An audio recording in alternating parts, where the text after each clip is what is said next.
Belinda and HarperAudio Australia present this unabridged recording of The Price of Fortune, written by Damon Kitney and read by Paul English, with prologue and acknowledgements read by the author. The dedication reads, "For my beautiful family, near, far and above." Prologue. I first met James Packer in the second half of 2002, more than a year after the collapse of Untold. Then Publishing and Broadcasting Chief Executive Peter Yates introduced us over lunch in Kerry Packer's famed fifth-floor dining room at the company's Park Street offices. I remember James being extremely courteous and respectful, although you always sensed a short fuse lurking beneath. When you struck a match, for instance by raising the subject of my employer at the time, Fairfax, he was not short of a vocal opinion or an expletive. Back then, I was the company's editor and media writer at the Australian Financial Review. Over the coming years, we lunched, just the two of us, and always totally off the record, a few times a year in the PBL dining room.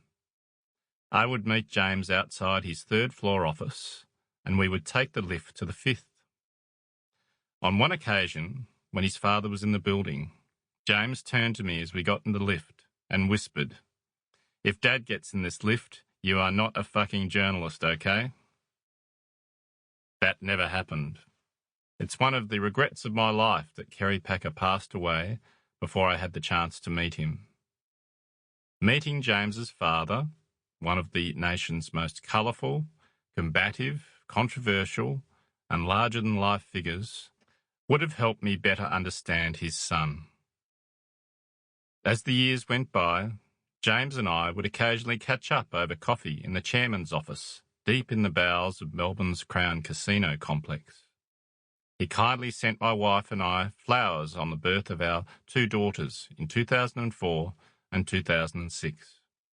But during the global financial crisis in 2009, I, like many, became persona non grata in his world when I wrote several articles in the Australian Financial Review that he didn't appreciate.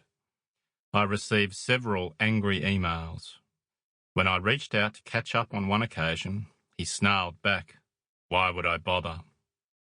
The turning point came in September 2010, when I travelled to Macau for the premiere of Franco de Gon's water-based stage production, The House of Dancing Water, at the City of Dreams Casino. When we bumped into each other at the gala reception for the event, there was only small talk, but it broke the ice. By then, I was working for the Australian newspaper and had seemingly earned myself a chance at redemption. We have maintained a cordial, professional relationship since, even during his bid to win approval for Crown Sydney, when his campaign was unashamedly conducted through the pages of the Australian Financial Review and the Daily Telegraph at the expense of the Australian. During 2016, as his life went off the rails, I regularly proposed to him on email that we catch up. I did the same in 2017. His replies were always courteous, but we never did. Then, in September 2017, by chance, my patience was rewarded.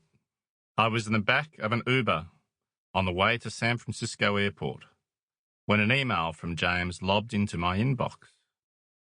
He wanted to meet for an on-the-record interview, to tell his story, good and bad, of the past 2 years. A few weeks later, I travelled to his Elestina Polo Ranch outside Buenos Aires in Argentina, where we did the interview that later appeared in the Weekend Australian magazine. He was nervous, and it was hard work, but it proved to be cathartic.